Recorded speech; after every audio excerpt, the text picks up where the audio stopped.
Hello అండి అందరికీ. మనందరికీ తెలుసు వల్లభనేని వంశీ దాదాపు 137 రోజులు జైల్లో ఉండి ఆయన నిన్ననే రీసెంట్గా రిలీజ్ కావడం జరిగింది.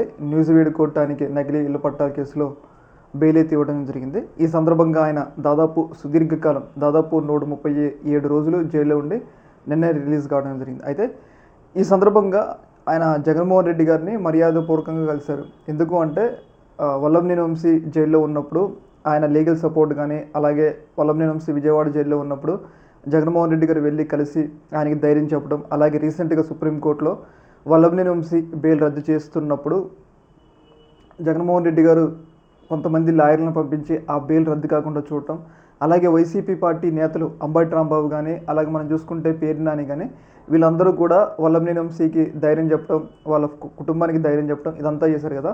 అయితే దీనికి కృతజ్ఞతగా రీసెంట్గా వల్లభనేని వంశీ జగన్మోహన్ రెడ్డి గారిని మర్యాదపూర్వకంగా కలవడం జరిగింది. చూశారు కదా, ఆయన పూర్తిగా మారిపోయారు. మర్యాదపూర్వకంగా కలిసి కొంచెం అంటే కృతజ్ఞత, ఎందుకంటే జగన్మోహన్ రెడ్డి గారి సపోర్ట్ చాలా ఉంది ఆయన బయటికి రావడంలో. ఆయన ఎన్ని కేసులు పెట్టినా కానీ లీగల్ సపోర్ట్ అయితే ఇవ్వడం జరిగింది. అందుకోసం ఆయన మర్యాదపూర్వకంగా కలవడం జరిగింది. అయితే ఇంకా వల్లభనేని వంశీకి మాత్రం ఇంకొక గండం అయితే ఉన్నదనమాట. ఆ గండం ఏంటి అంటే ఆయన బెయిల్ మీద సుప్రీంకోర్టులో ఒక పిటిషన్ నడుస్తుంది. జూలై 16వ తారీఖు విచారణకు వస్తుంది.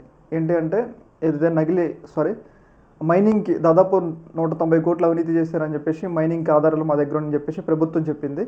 అవి కనుక సుప్రీంకోర్టులో ప్రొడ్యూస్ చేస్తే ఆయన బెయిల్ రద్దు కావడానికి అవకాశం ఉంటుంది. చూడాలి మరి జూలై 16వ తారీఖు ఏం జరుగుతుంది అనేది. ఏదేమైనా కానీ వల్లభనేని వంశీ బయటకు వచ్చినా కానీ జూలై 16వ తారీఖు దాకా ఆయన బెయిల్ నిలుస్తుందో నిలదో అనేది కొంచెం డౌట్గా ఉందన్నమాట. ఈ యొక్క అంశంలో మీ యొక్క అభిప్రాయం కింద కామెంట్ తెచ్చి. ఓకే మరి, థ్యాంక్ యూ.